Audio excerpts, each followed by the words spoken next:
Hello all, welcome to our channel on statistics. I'm Anjasri Krishnan, Assistant Professor in Statistics, and today we are going to discuss about the topic of time series analysis. So basically today we are going to discuss in this particular lecture the topics of what exactly is time series analysis, the importance or uses of time series analysis, then we'll discuss about the four components of the same analysis. So let us get started.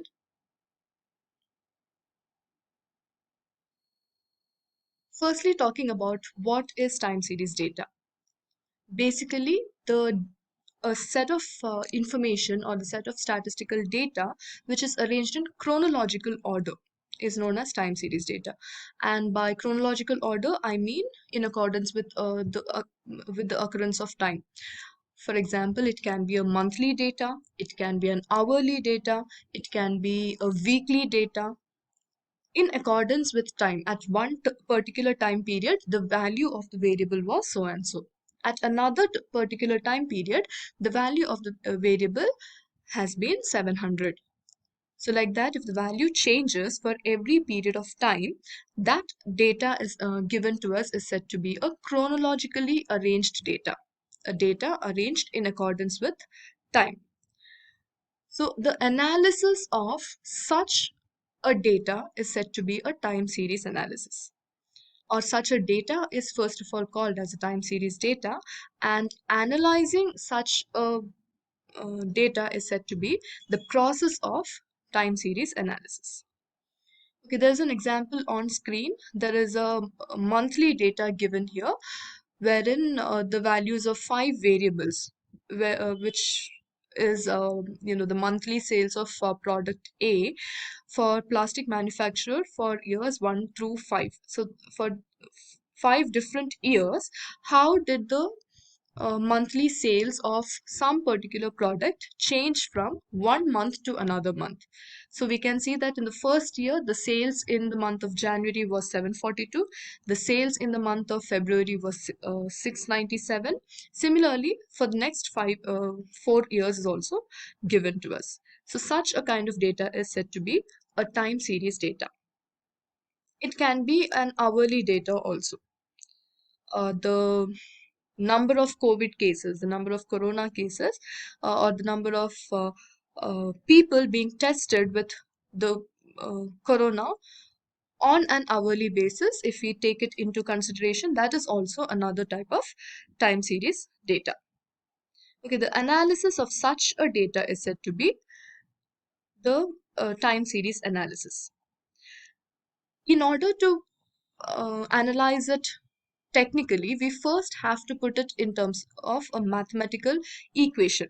So mathematically, a time series data can be expressed as y is equal to f of t, or in simpler words, I would like to say it as y is equal to a function of t. That is, with every time period t, the value of y keeps changing.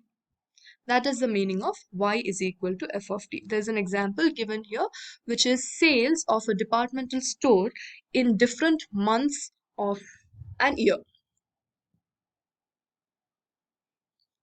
Okay, it can be sales, it can be profits, it can be any particular value which we take into consideration. It can be any medical data also, or it can be the data of stock markets, anything at particular time periods. So we can see that the value which the dependent variable will be the value, whereas the independent variable here will be the time. So all the values y's will be dependent on the time period t. So that is why we put it mathematically as y is equal to a function of a time period t. At some particular time period, the value of y is going to be something. So here, for every value of t, the value of y changes. That is how we express it mathematically.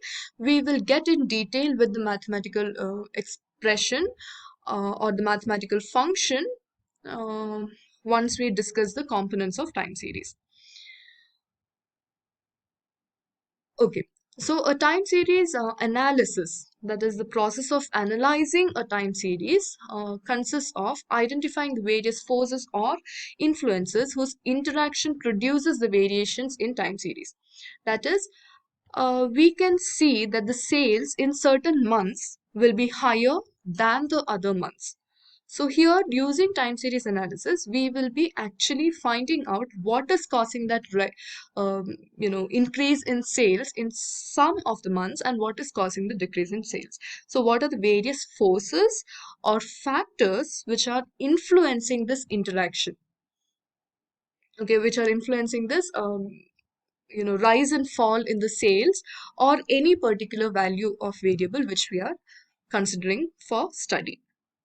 Okay, so that is what we considered, and also it consists of isolating, studying, analyzing, and measuring them independently. So we will get to see that there will be not just one force, but multiple forces would be acting on our variable under study.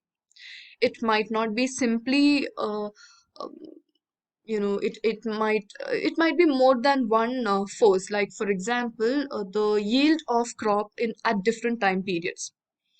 Okay, the yield of crop will be dependent on many factors like rainfall. Then we have the seasonal variation, as in during some seasons there will be some rise in the yield of crop. During some seasons there will be a fall in the rain what yield. So what exactly, it will be not just one factor, but there will be many forces acting on them. So time series analysis not only helps us in identifying the forces, but also isolating the forces separately and measuring them independently. So this helps us in understanding how our variable is going to change for the next year, so that we stay prepared to face that situation. So that is what we actually tend to do in time series analysis. We are going to see some importance or uses of the time series analysis. The first importance is that it studies the past behavior. As we all know, we will be working on some data which is already observed.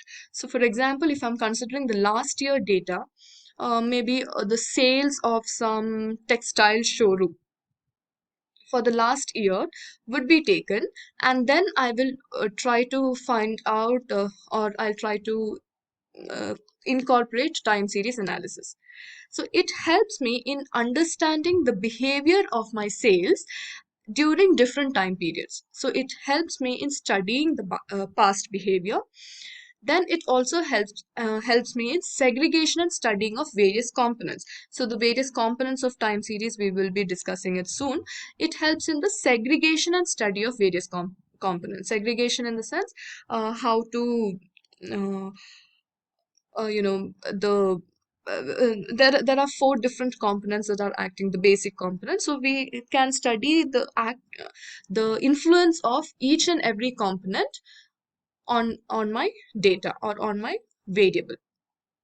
Then it compares actual and expected performances. So using these various components, we can find out a mathematical model which can be used in order to get an expected values. So when we run a business, we will have certain expectations to be even regarding the sales of a particular product, we will definitely have certain expectations. So that will be compared with the actual performances. So this comparison can also be done using the time series analysis. Then it predicts or estimate or forecast the behavior.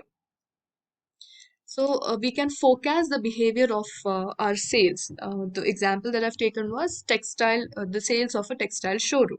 So I can study the past behavior, and accordingly I can predict the behavior of my sales for the next year, so that I can not only the owner of the textile company can stay prepared to meet the various rise and fall in the demand.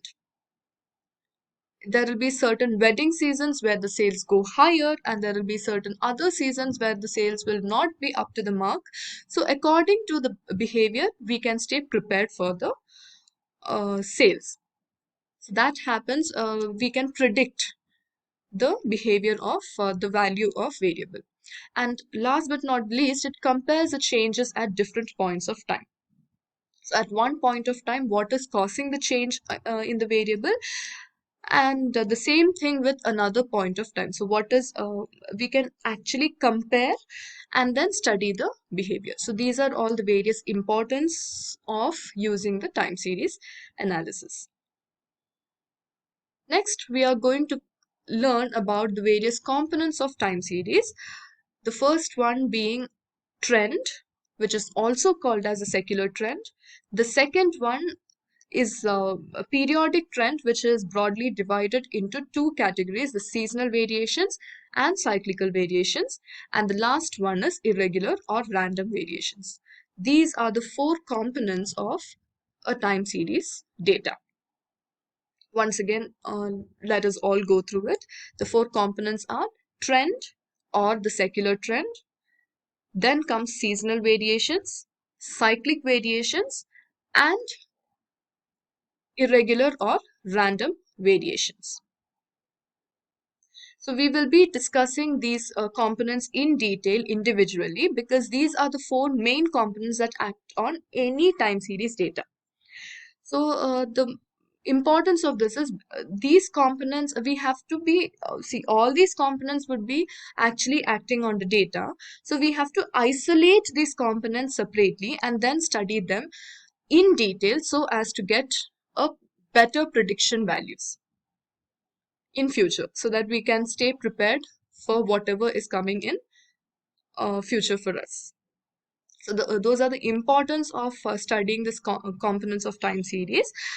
So let us first understand what these components are, and then we'll move forward with identifying these components in detail.